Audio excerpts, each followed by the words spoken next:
રાજ્યમંત્રી હર્ષ સંઘવી દ્વારા ગાંધીનગરમાં જે ટાઉન હોલ ખાતે કાર્યક્રમ હતો તેરા તુજકો અર્પણ, એ કાર્યક્રમ અંતર્ગત જે ગુનેગારો છે તેમને ખુલ્લેઆમ ચેતવણી આપી છે। જાહેર મંચ પરથી તેમણે કહ્યું છે કે હવે કોઈ પણ ગુનેગારને છોડવામાં નહીં આવે। હવે ગુનેગારોની ખેર નથી, કારણ કે રાજ્યમાં અત્યારે ક્રાઇમ છે તે વધી રહ્યા છે અને તેને જે કાયદો અને વ્યવસ્થા છે તે કથળે નહીં, તેટલા માટે ગૃહ રાજ્યમંત્રી હર્ષ સંઘવીએ ખુલ્લેઆમ આ ગુનેગારોને ચેતવણી આપી છે।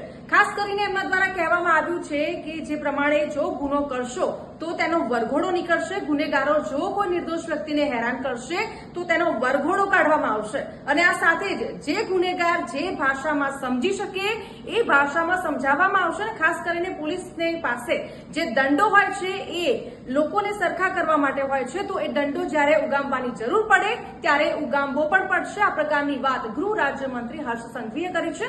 વધુ વિગતો મેળવીશું વિવેક પાસેથી।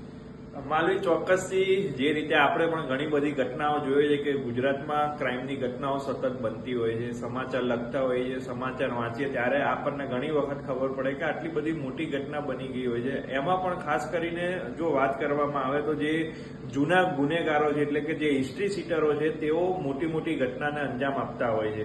ગૃહ રાજ્યમંત્રી હર્ષ સંઘવીએ ગઈકાલે એમના એક કાર્યક્રમની અંદર કહ્યું હતું કે કોઈ પણ ટપોરી કે કોઈ પણ અસામાજિક તત્વો છે તે લોકોને છોડવામાં નહીં આવે।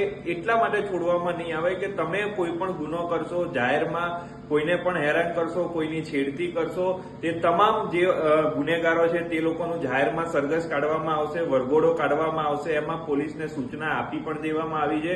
કોઈ પણ જાતની ઓળખાણ લગાવવામાં નહીં આવે, પરંતુ જે ગુનેગારો છે તે ગુનેગારોનું જાહેરમાં સરઘસ કાઢવામાં આવશે। એટલે જે હિસ્ટ્રી સીટરો છે તે હિસ્ટ્રી સીટરો ખાસ ચેતી જજો, જો તમે કંઈ પણ મોટી ભૂલ કરશો, કોઈ પણ ગુનો કરશો તો પોલીસ તમારું જાહેરમાં સરઘસ કાઢશે અને તમારે જાહેરમાં બે હાથ જોડવા પડશે। એટલા માટે તમે કોઈ પણ મોટો ગુનો કરો તો એ ગુના હવે અંજામ ના આપતા, નહીતર પોલીસ તમારી જાહેરમાં સરભરા પણ કરી શકે છે। હર્ષ સંઘવી આ બાબતે ચેતવણી પણ આપી દીધી છે। અનેક વખત હર્ષ સંઘવી આ બાબતે ચેતવણી આપી છે, તેમ છતાં ઘણા ગુનેગારો એટલા બેફામ છે કે તેઓને આવી શું મજા આવતી હશે કે ગુના કરવામાં શું મજા આવતી હશે એ વાતની જ ખબર નથી પડતી। પોલીસ સરઘસ કાઢે તેમ છતાં તે લોકો રીઢા બનીને ગુનાને અંજામ આપતા હોય છે માલવી। એટલે ચોક્કસથી હર્ષ સંઘવીએ આ જે ચેતવણી આપી છે એ ચેતવણી લાલ બત્તી સમાન ચેતવણી છે અને ગુનેગારો છે તેમણે ખાસ ધ્યાન રાખવું જોઈએ।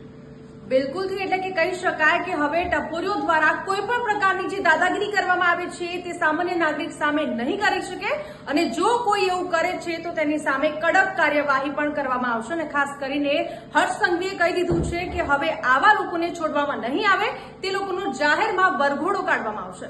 તો આવા જ અપડેટેડ વિડીયોઝ જોવા માટે સંદેશ ન્યૂઝના ડિજિટલ પ્લેટફોર્મ સાથે જોડાયેલા રહો।